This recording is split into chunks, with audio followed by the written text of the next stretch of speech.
Welcome to the SPEAKPact podcast, where high-performing speakers and the producers who hire them merge to give you the insider secrets to the lucrative speaking industry.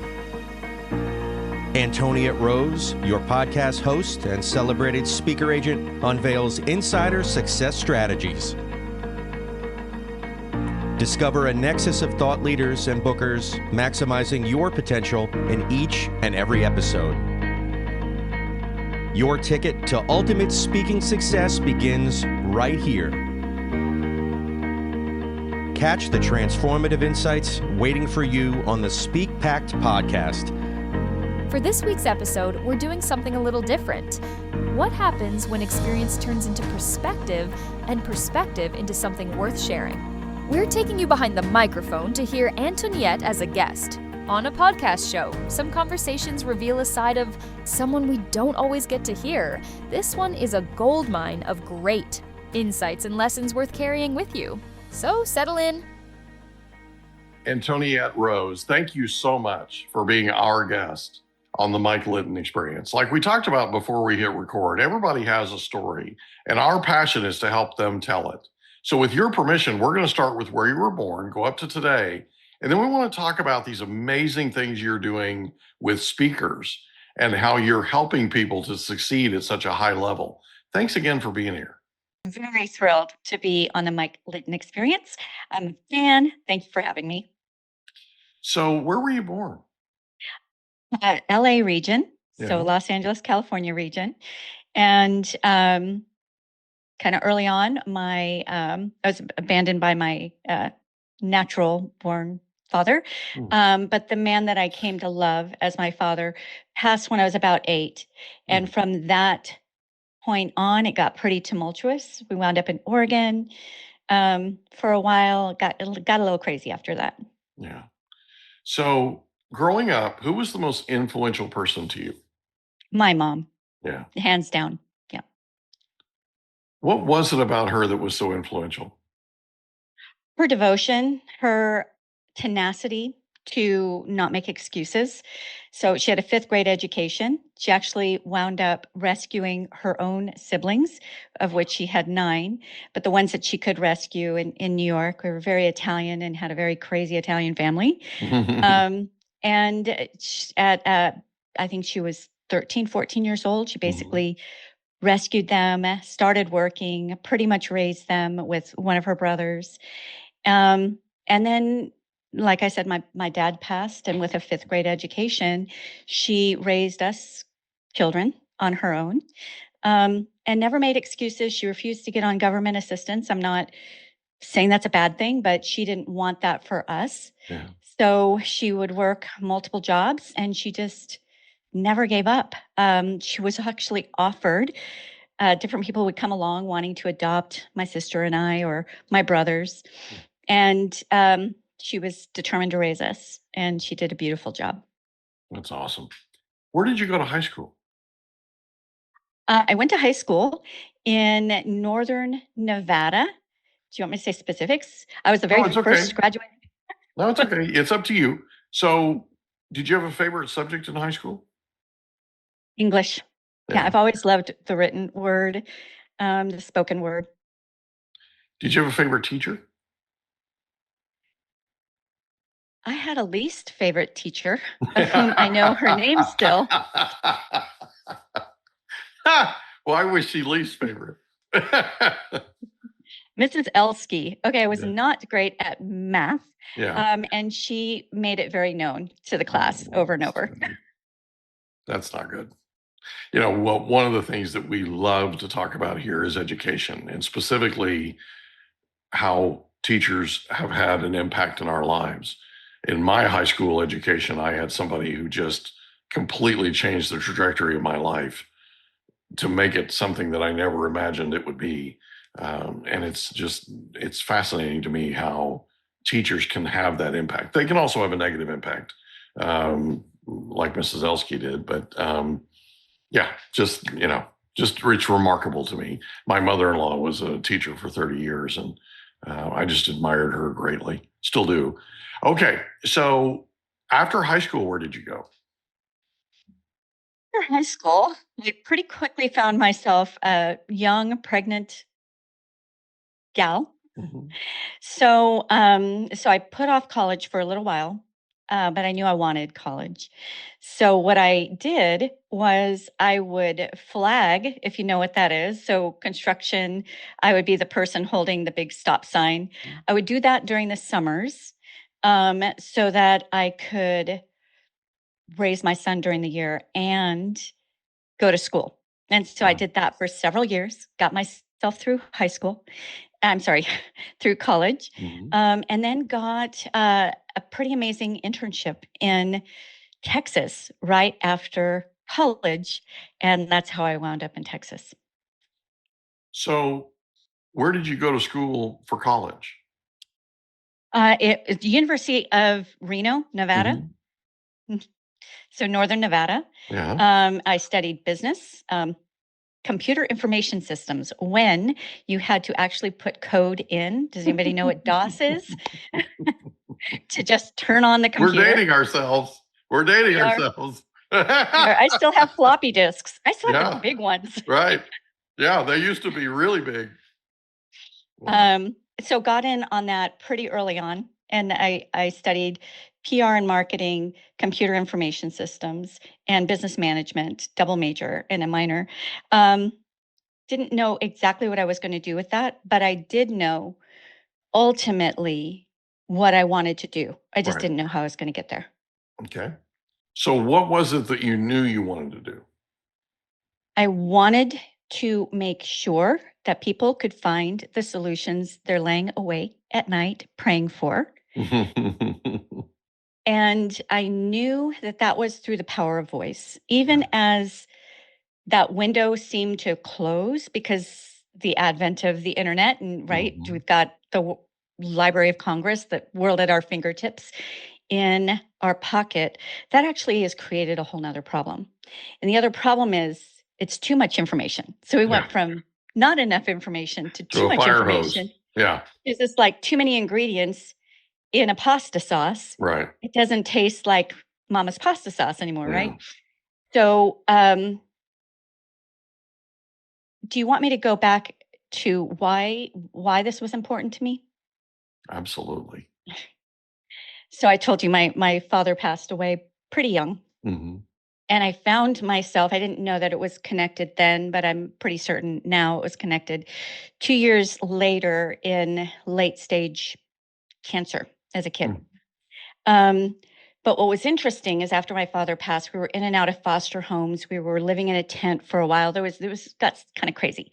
So as the oldest child, I knew I needed to help my mom. Mhm. And I knew I was in pain, but I didn't want to create any more problems. Mhm. So I just kept it quiet for a really long time. But it's kind of a blessing in disguise. What seemed terrible turned out to be a blessing in disguise because they wound up finding the cancer far too late. It had eaten away my pelvic area. I mean, it came to the point where I could not walk, and so Mm. there was no more hiding it. Um, but very long story short, I wound up in a children's hospital for a year straight and then another year on and off. Mhm. And I entered as the unlucky child who they're just going to experiment on. You know, there's really no hope for her. As a matter of fact, they sent me home to say the goodbyes. And this team of young university doctors heard about me and basically thought that I would be a really great candidate to try this new thing on. So it's very cutting edge, very integrative, which I didn't even know what that word meant at that Mhm. time. When I entered this hospital with the other kids, we all entered looking like normal kids. I stayed looking like a normal kid, even though I couldn't walk. But pretty soon after their treatments began, they became unrecognizable. And no longer were we coloring together and playing together. They were just trying to survive, moaning. They couldn't eat, the boils in their purple gum, like all the things that they were going through. Mhm. I remember thinking, not understanding the politics behind it all, and not understanding the liability, all the things at that age. But I remember thinking, why weren't their parents told maybe there was something else they could try Mm. first, right? I was not feeling like the unlucky one. I was feeling like the lucky one, even though it didn't look good for me as far as Yeah. survival. But I did get to leave that hospital, and many of them didn't. So Wow. as I emerged from that, I remember thinking, I'm going to be their voices. I'm going to be I'm going to live the life they didn't get to live. Decades later, and I still can't say this with a story, yeah, but there were solutions for them, Mhm. and their parents never got the option. So even above and beyond medical, whether we're trying to build our business or save our marriage, whatever it might be, there's solutions out there. And to me, those solutions are boots on the ground. That person somewhere in the corner of the world who is doing the thing and having great successes, but nobody really knows about it Mhm. because they're maybe not advertising it, on the World Wide Web, or they're not getting out there and getting their voices on stages. So I didn't know how I was going to do it. I just knew I wanted to get those hidden gem voices who have the real solutions findable. Wow. I love this. So you graduate from college. Now it sounds like you were going to night school. Was that accurate? No, and that was something I wanted to avoid. So what I Okay. would do during the summer is I would flag, Right. stack up a bunch of money because it paid well, Yeah. and so that during the school year I didn't have to work, so I could go to school during the day and then be with my son. But so I wasn't going to school and working. So in Reno, Nevada, in the summertime, standing on asphalt, blacktop, It's that's hot. got to be a little warm. It's hot. We demoed a bridge for like 2 years it took to demo and rebuild this bridge.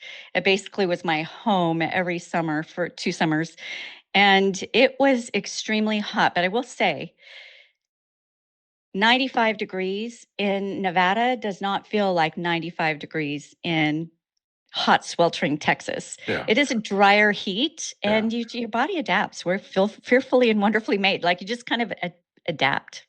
They tell you all the time it's a dry heat, right?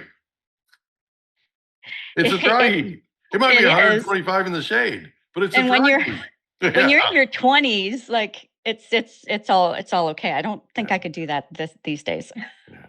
But it sounds like it was quite a job. So after college, you land an internship. Tell us about the internship. And you said it was in Texas. Yeah, so it was with an international magazine that, it's small-ish. It had about a 750,000 subscribers at that point. And the internship was to take a leadership course and then actually work on the magazine, which I very quickly became the managing editor of the magazine. Wow. And then in addition to that, I became a core part of what was called the mag team that decided on, the issues and what we're going to add, and managed the art department. So it just really turned into college after college. So it started out, I had this opportunity that just kind of popped up. A friend of mine had come out from the Reno area to Texas to work with this organization. And he said, "You really should check this out." It all kind of came together. Um, my son is 4 at that point, right? And there's no Italians in Texas at that point. It was the mid 90s that I knew of. So my family's like, what are you doing? My family's either on the East Coast or the West Coast. Right. I'm like, well, I'll be right back. I'm just going to do this for a couple years, maybe 3 years tops, and then I'm coming back. I'm just going to try this thing out. But actually, I was 26 at that time, and I remember getting off the airplane and somebody picked me up from the airport and kind of coming out here and looking around thinking, this is really beautiful. I thought any wide open spaces were either desert or swamp because I grew up in LA and then I was in deserty Reno.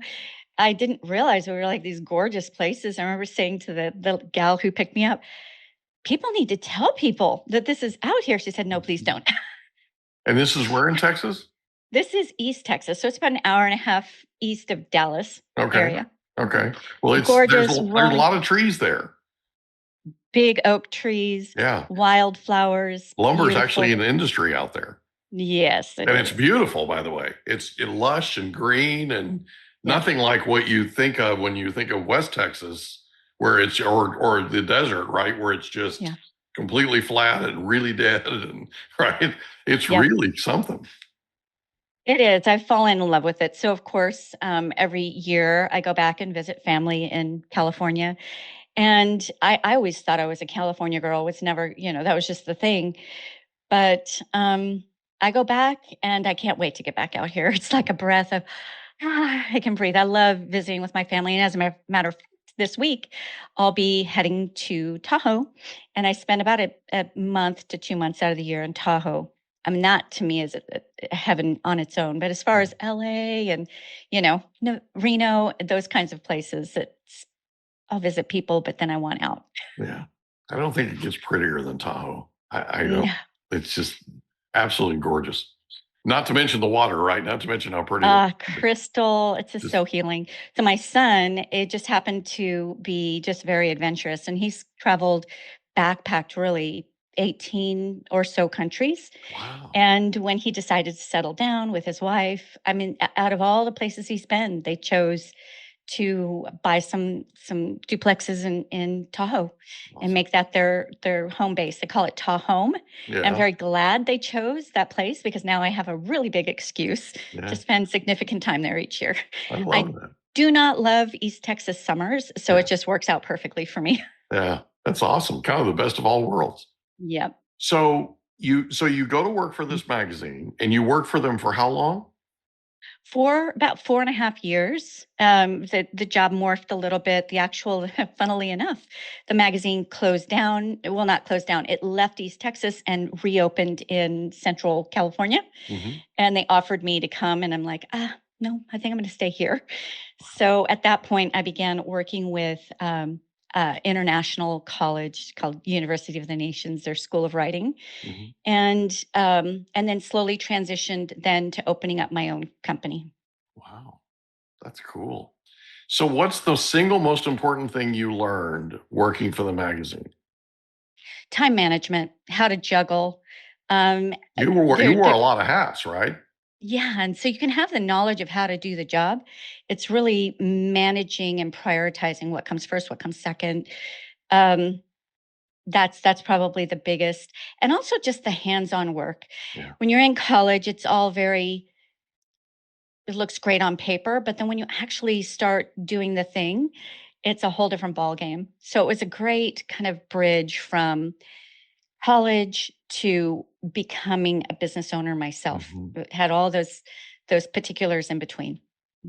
So after the magazine, you go to work with a college, and you're working with them for how long? So that would have been about the year and a half at the end of that 4.5 years. Gotcha. So, yeah. Okay. What did you learn working there?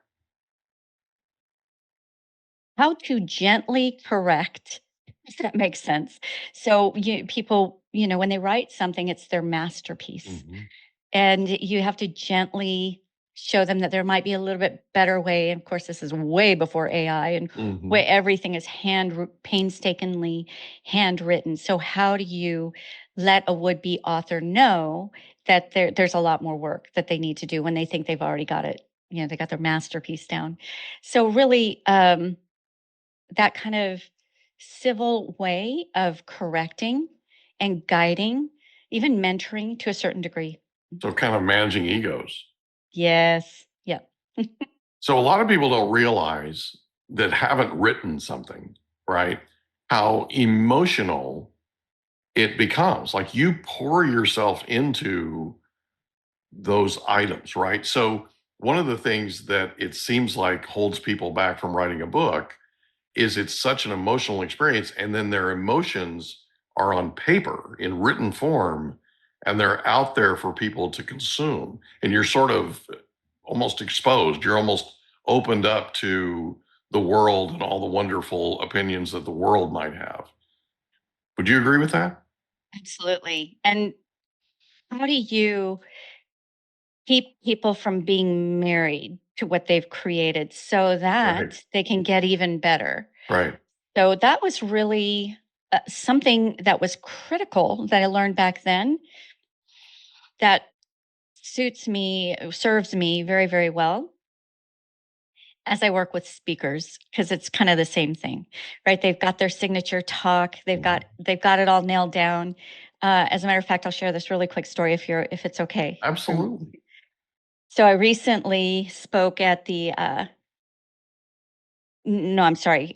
Some of my speakers were at the International no in, Integrative Cancer Conference in Austin a few months back.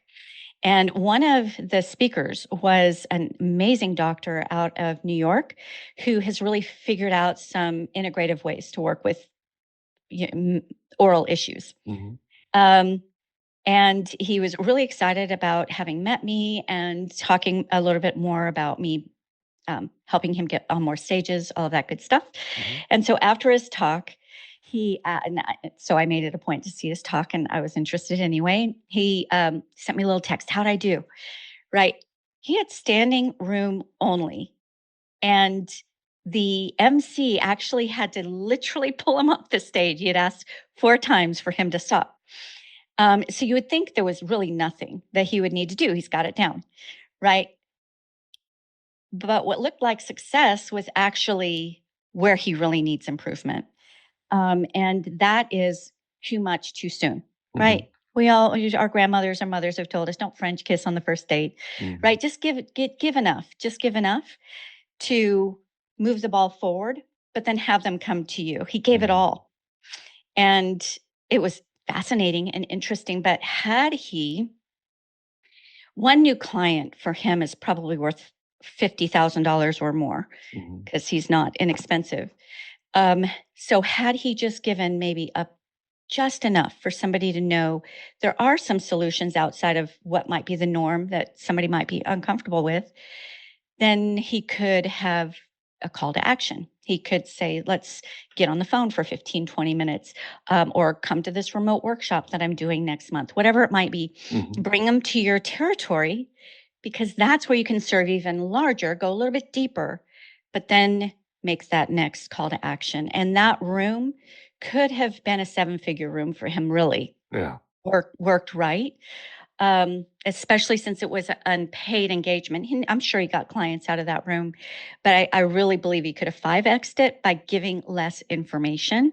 And that's really where a lot of speakers think they're serving large, but they're actually overwhelming and they're not being as effective as they could be.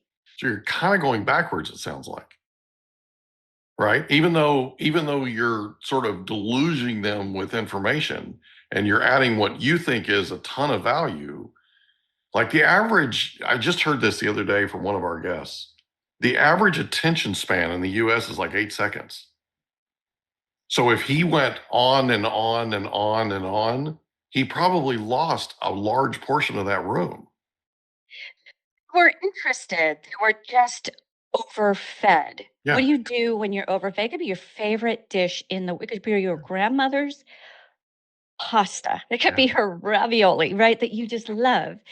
But once you get too much, what's your stance? It's like, that was Yeah. amazing, but I'm good. I'm good. That's the Yeah. last way you want to leave your audience. You want just give them just enough for them to digest and get nourished and say, I need more of that. Mhm. Where do I get the next bowl? Yeah. That's the way you want to leave them. And that's the tough part because you're passionate.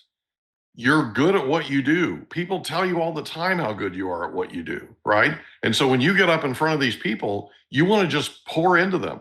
I gave a toast the other day at Stanford University, at Stanford University, to a public speaking class. It was their last get together, and it was a dinner that they do at the end of each semester. And they asked me to come up and toast and give them a toast. And so one of the things that I told them was, I said, listen, if all you do is love your audience more than you love yourself, your stage fright will go away. You won't have stage fright.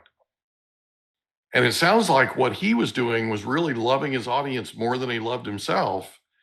He just wasn't doing it in a calculated way. He was just pouring, right? Like just Yeah. bringing it. And that's great. It's wonderful. It's just people get to a place where they go, okay, like you said, okay, right? Okay, when we come back, we're going to take a real quick break. When we come back, we're going to talk about your company that you started.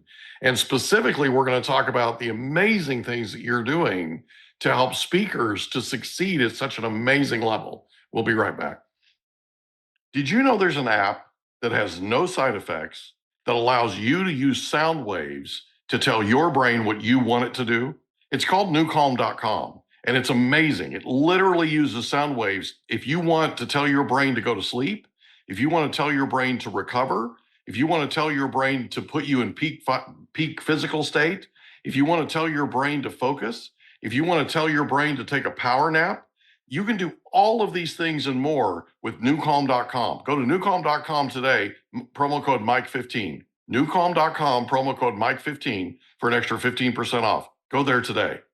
So we're back with Antoniette Roze, and we're talking about we're getting ready to talk about in her life story about her starting her company.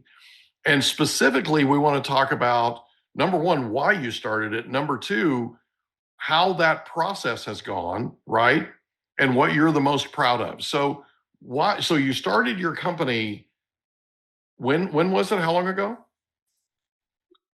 Okay, this is, I've always been an entrepreneur since the get-go. And so which iteration are you asking about? Right. So the one Um, after you worked with the university, Yeah. you decided to open your own company. So at that point, I opened a marketing and PR company, did that for a good bit, and then actually accidentally bought a house and accidentally opened up a bed and breakfast, story of its own, and started turning the lounge into a meeting space where I would invite doctors, invite different speakers, and just invite the community. And we were busting out. This was a 650 square foot room. There were people out on the deck. There were people in my kitchen peering over heads. I'm like, okay, I need to rent a convention center or a community center. I rented what's called the Rose Garden Community Center, rented that, bursted out of that pretty quickly, and then started organically. This all came together, Mike, but I started producing very, very large scale events. And that was really what started shaping what would become the rest of my career. Mm-hmm. So I started putting speakers on my stages. People would come from all over the world, thousands of people. We would fill up the convention center. I would fill up like 4 or 5 hotels in the area and really, really loved it, except it wasn't enough for me, Mike. It was like I could put speakers on my stages, which was great. And I love those hidden gem voices that maybe aren't celebrity voices just yet. So I'd get a few celebrities and then fill up the 3 days, with more of those hidden gem speakers, but it wasn't enough. So that's what later then morphed into me putting speakers on other people's stages and opening my agency. So why wasn't it enough? That going back to that core reason behind why I'm doing what I'm doing, there's so many more solutions out there people aren't finding. So I could maybe 150 to 200 voices tops, 150 to 180 voices could fill my stages throughout a year. But I just wanted a bigger reach. So you were capped. Yes. So this is sort of, and if you don't mind me saying this is sort of a recurring theme with you. So you start a company that's in PR and marketing, right? And you accidentally buy a house, which is I'll bet an interesting story. I'd love to hear it. You accidentally end up buying a bed, like a bed and breakfast, right? And you end up filling up the 650 square feet that you had. You're bursting at the seams, so you go out and find a bigger venue that you exceed. Then you go out and find a bigger venue that you exceed. Then you end up with a much larger venue, and you have these large events that you're putting on for multiple days, and you exceed that. Right? This is sort of a recurring theme with you. You're just basically out there overachieving all the time. Is that accurate? Yeah. I mean, once you reach your ceiling, are you going to stop there? Yeah. what's beyond. Let's see what's beyond that. I get the feeling you're not stopping. Mm-mm. And talk a little bit about this passion that you have for uncovering voices that need to be heard. Talk about that for just a second, because it seems to be the thing that's driving you. Yeah, you hit it.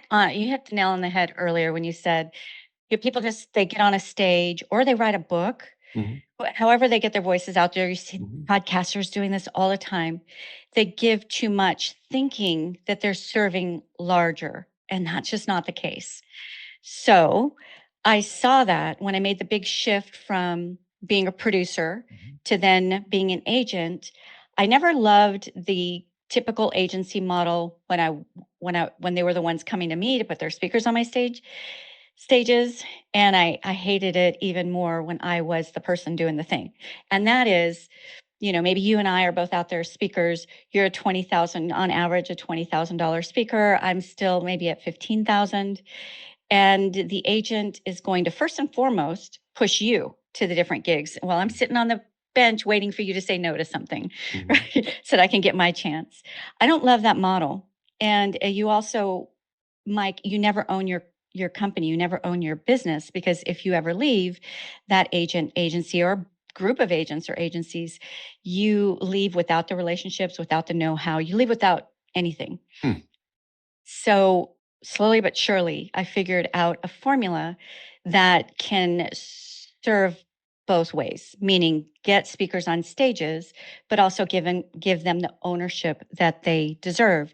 And that serves my initial passion, in that I guess we're back to the ceilings again, right? I don't want to put a ceiling on you. I want you to be able to achieve as far and as wide as you can, because that means more people are finding your solutions. Well, that's what I think is so brilliant about what you're doing. And that's why I wanted to highlight it, because this is something that drives you. Like, this is something that every day, every hour, every minute of every day, you're passionate about helping people get to where they want to be. And Zig Ziglar famously said, if you help enough people get to where they want to be, you'll get to where you want to be, right? The thing about it is it's all rooted in your life story. Like, your life was saved because somebody who wasn't known had a voice that didn't necessarily have a voice, and they stopped and said, wait a minute, let's try this. Like, you're literally here walking this earth today because somebody stepped up and went, well, wait a minute, right? And what you're doing now is you've taken that and turned it into an overwhelming passion, where you're, and I'm not trying to be corny here. I'm just trying to encapsulate what I'm seeing and what I'm hearing, right? In that what you're doing basically is you're going out and finding those people that are not discovered yet, or have something to add to the world, and you're giving them a larger megaphone to be able to do that. Is that accurate? You've got it. Yep, you've got it. So that's what I think is so brilliant about you, and specifically what it is that you're doing. I just love it. I love the fact that it's really a for lack of a better term, a win-win, right? Where you're working with somebody who has something they've identified that's a big deal and can help the masses. They just haven't gotten the word out to the masses yet. And one of the best ways to do that is to get on stage. You're exactly right, Mike. Well, and give us an example of what I'm talking about. Yeah, good question. So yes, they need to get found. So they need to get on more stages. That's half of it. The other half of it is they think they've already got it all down, right? They've already perfected their talk. They've already done, maybe they're talking from a book, whatever it might be that they've written. But actually, you don't become a speaker until you speak. Yeah. So one of the biggest things that I have to do right out of the gate with any new speaker is dismantle what they think they've put together.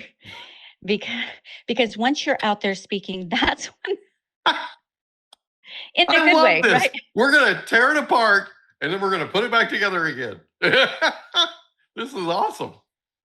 Well, you think of this is an analogy. You think of a fire ant hill, right? And if you can knock down that fire ant hill, that you think the ants are going to be gone forever. No, they just build a bigger, better fire ant hill, right? So the last thing you want to do is kick down the fire ant hill. Right. But on the flip side, let's shake it up a bit. I know you think that you got this perfect talk together, you have your perfect system, but really the data comes when you're in front of your audiences. You're not only collecting data, if you're smart, right? You're collecting data on the audience, but you're also collecting data on yourself. Mm-hmm. What are you really good at? What are you bringing to the table that others aren't bringing to the table, at least not in the way that you are? Yeah. And it's rarely what you think it is going to be, right? That's something that's discovered. Mm-hmm. So the truly successful speakers that have longevity and they're getting those top paychecks and they're in demand are the ones who don't really fit a model. They've really figured it out, what they bring to the table that nobody else brings to the table. So it's not about a perfect talk, a perfect formula, 1, 2, 3. It's about how are you getting concepts and at least one micro transformation in that 45 minutes across that's going to make a lasting difference. They're not So going is to it go your connection? say that. Is it your ability to connect with that audience? Exactly. It's your it's not your ability to speak. It's your Yeah. ability to listen. And sometimes listening without even hearing words, just listening to the body language in the room, listening to what people are coming up and shaking your hand for after the talk. Exactly. Yeah. Yeah. And it's important, right? It's important to have that kind of feedback. I mean, what you're doing, I think, is invaluable because all of us have something, right? All of us have something that we can contribute to the world. I feel like I'm contributing to the world by sharing people's life stories with the world, right? And what's interesting is I'm learning so much. I mean, your interview or episode 350.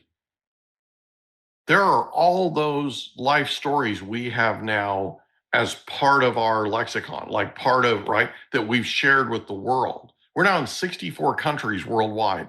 I never imagined we'd be there. We're not even 2 years old yet. We'll be 2 years old in about, well, let's see, a couple of months, right? Because it's not quite June 15th yet.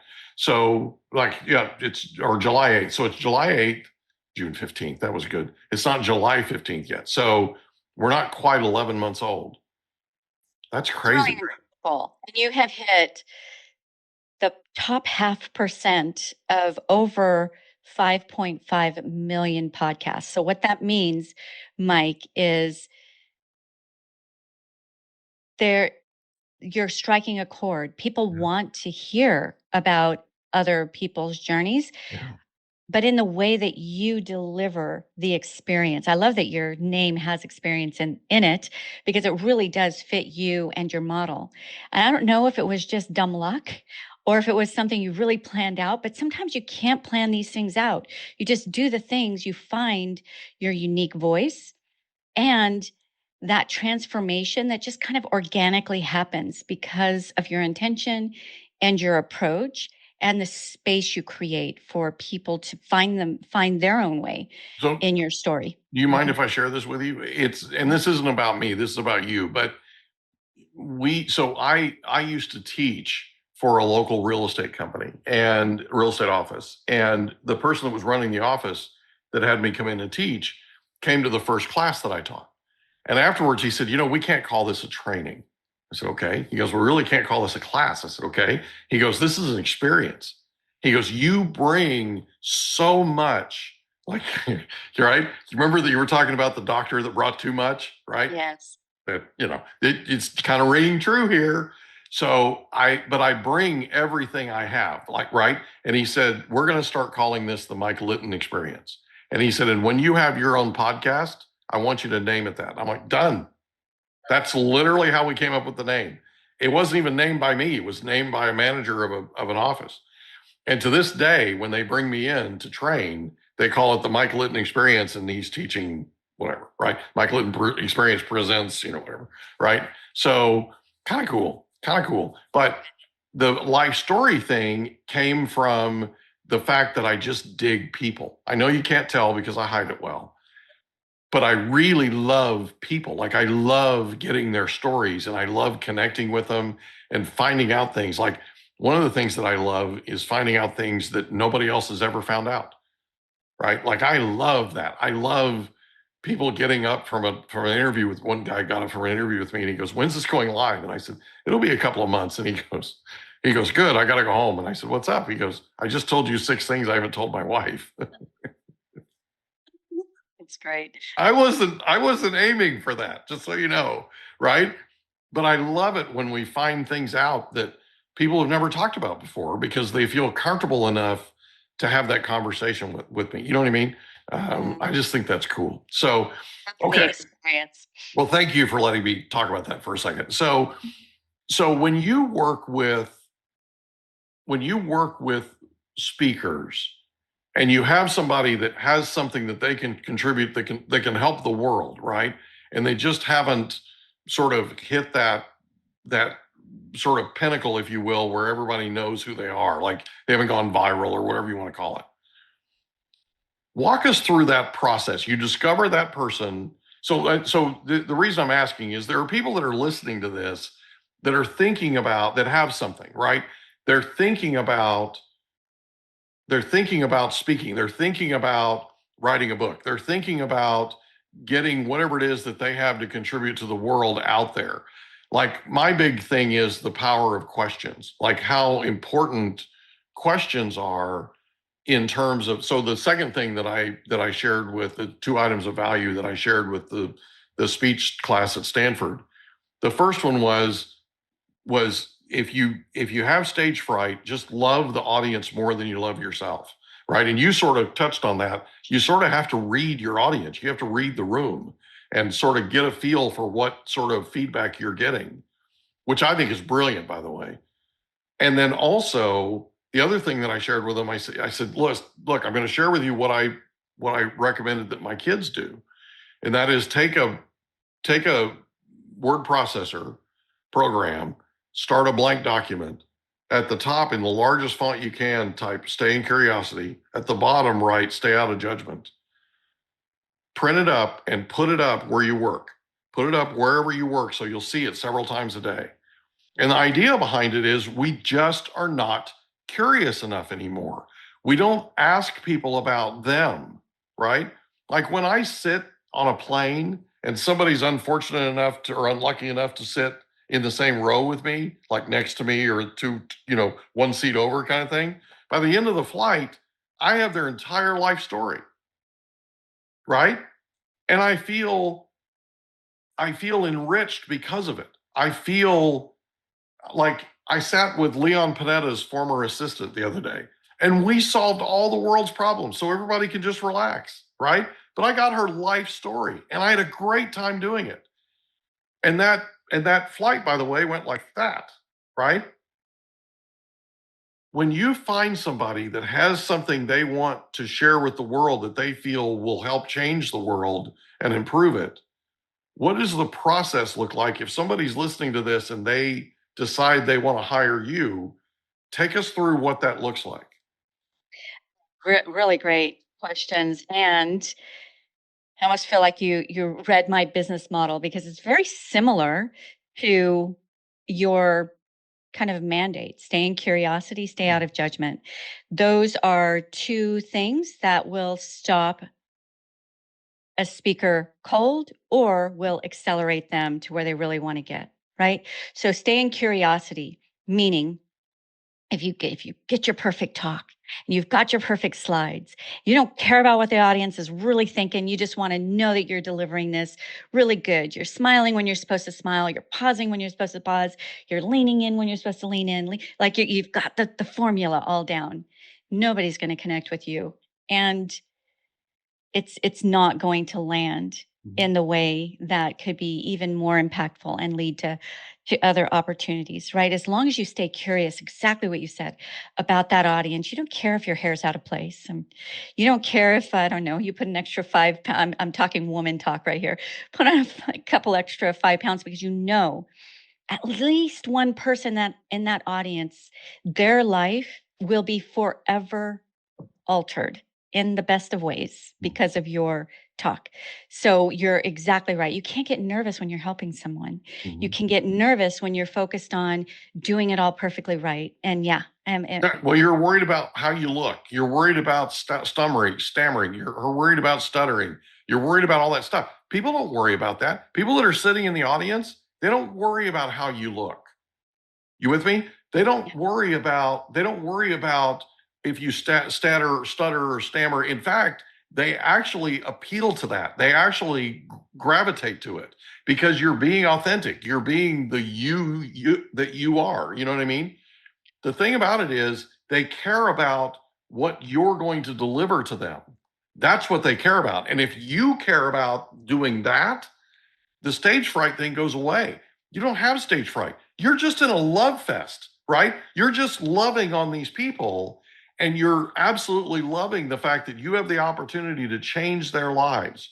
You have the opportunity to improve their lives right now. I mean, how cool is that? hand in hand with the secondary part of it, right? The people who are afraid of being judged are generally the ones who are judging, Yeah. right? So they are very big on judging themselves and judging whether or not is the audience digging me? Like, do they like me? They're in this place of judgment instead of this place of I'm going to be a little bit more liquid. I'm going to hear what's going on in the room. And when I say hear, there's a whole sense about it. You have to be focused on those who are in the room in order to even have those kinds of ears. Yeah. And there is no time or space for judging yourself, for being critical of maybe the next speaker that comes up, whatever it might be. It really is all about serving. But because you've got that down in the correct way, you also don't have room to overfeed the room because you know what they need for that one micro transformation in that 45 to 90 minutes that you have. You want them to walk away with something that is actually tangibly changing their lives, because it always takes that first step. The next steps can come later, but you're just concerned about that first step.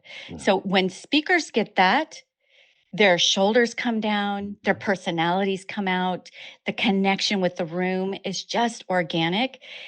And I'm not saying don't have a plan, don't get on a stage and ramble away. Definitely have a plan, but don't have a stifling formula that doesn't leave space for basically those two things you said, for curiosity and throughout the judgment. Yeah, and it's I call myself the king of the stupid question. And the only reason I say that is I don't prejudge questions. Like, I will go places nobody will ever dream of going. I'll ask things that nobody would ever dream of asking simply because I don't prejudge them. I don't think about them and go, oh, if somebody's listening to that, they'll think that's silly. Okay, right? Or if somebody's listening, that might sound like a stupid question. I don't care, right? What I care about is getting the story. What I care about is getting to what's behind this. Like, the one thing we've established here is where your passion is and why it's there, right? What it is in your life that's caused this sort of fire to burn at such a hot it's such a hot rate. You know what I mean? Like at a high temperature. That's the kind of thing that juices me. Like, I just love that. So if I wanted to hire you, how could I get in touch with you?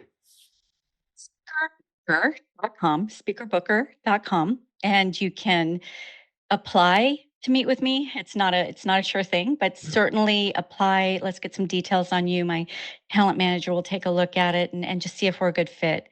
I will say a great fit is not a hobbyist speaker for my methodology. The one who's really, they know what speaking is not only going to do for other people's lives, but for their own life, and they want it.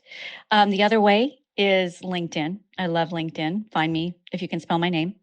And then lastly, I have a podcast as well, SPEAKPact, as in universal pact to make the greatest impact with the power of our voice universally together. SpeakPact, funnily enough, Mike, is just about a year old. And I didn't know if I was going to like it or not. But I, like you, am just naturally curious. I love the details. So that makes me love podcasts, right? Because I get to ask the questions. I get to really dig a little deeper. And it is a show for speakers. We hit top 10% a few months ago.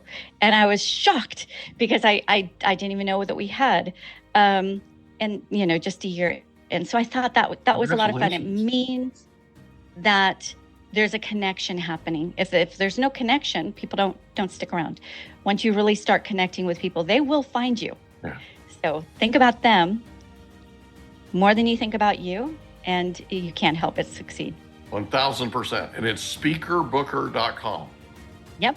Speakerbooker.com, or they can certainly look you up on LinkedIn like I did. We're already connected, you and I. Antoniette Roze, thank you so much. Thank you for listening to the SpeakPact podcast. To become a recommended speaker of Antoniette's WPC speaker agency, or you are a host or planner looking for a dynamic expert in optimized performance, Antoniette would like to personally meet with you. Secure a time with her at speakerbooker.com. Again, that is speakerbooker.com. It all begins with a vision, a voice, and a pact to impact. Join the SpeakPact movement by joining our new private Facebook group at the link in our show notes. Find us on nearly every social media platform at One Antoniette. That's number 1, ANTONIETTE, or simply #SpeakPact.